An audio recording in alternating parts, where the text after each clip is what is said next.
There's a debate on Twitter, on X, that I am just eating up. 8772 Radio U. Basically, I'll just start at the beginning. Started by somebody who tweeted out pictures of Hugh Jackman shirtless as Wolverine. Mm-hmm. Alan Richson. Can I say that again? Alan Richson? Is that right? I'm not sure. He plays Jack Reacher. Yeah, Amazon's Jack Reacher. As Jack Reacher. And this person says, notice how no one, not a single soul, has ever complained about the female gaze in entertainment.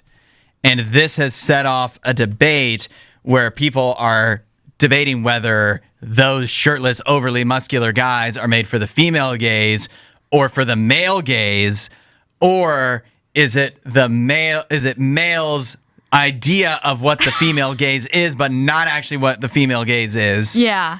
Aly, you are a female. Where do you stand on this whole male versus female gaze debate? I completely disagree with this guy's take that this is for the female gaze, that these overly masculine, overly muscular men that look huge are what women want. Mm-hmm. I absolutely agree that it's what men think women want, but actually not getting it right at all.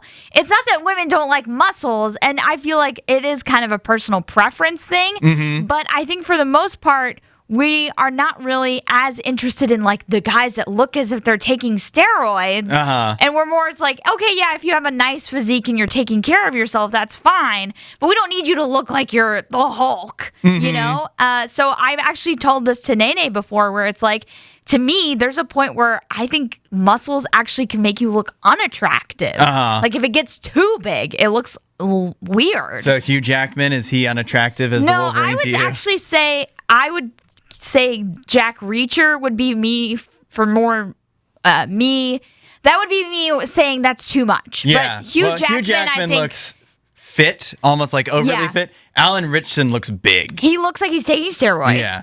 But Hugh Jackman, I think, is my limit of where I would go with the muscle man figure, where I'm like, that's just enough for me. It's pushing me to the very edge there. But if it goes beyond that, I'd be like, okay, that's way too intimidating. I can't do that. I think that's a good point. I also think that this is a tough debate to have because my theory in the past is there's way less consensus among women what is attractive versus not. Exactly. Because people are now and then posting screen captures of it's Wolverine versus what's James McAvoy. Yeah. In a totally different movie, totally different setting. Yep. And or people are comparing Thor versus Loki, and women find Loki much more attractive, like Chris Hemsworth versus Tom Hiddleston.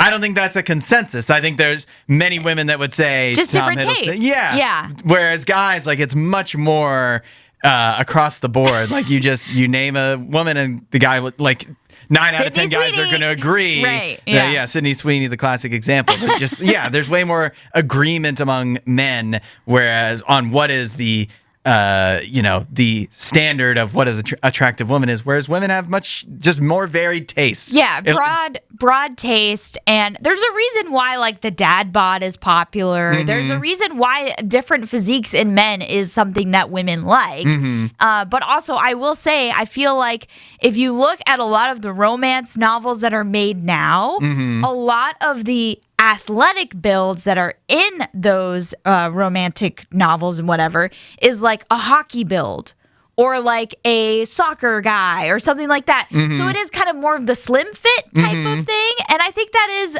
if you wanted to say a general sense, to try and sum it up with what women like, which again is really hard because that is varied, but I would say it's probably more of a slimmer fit build. If you are, and I think if you're trying to make, movies with characters for the female gaze, it's a tall task. You'd make K-pop Demon Hunters.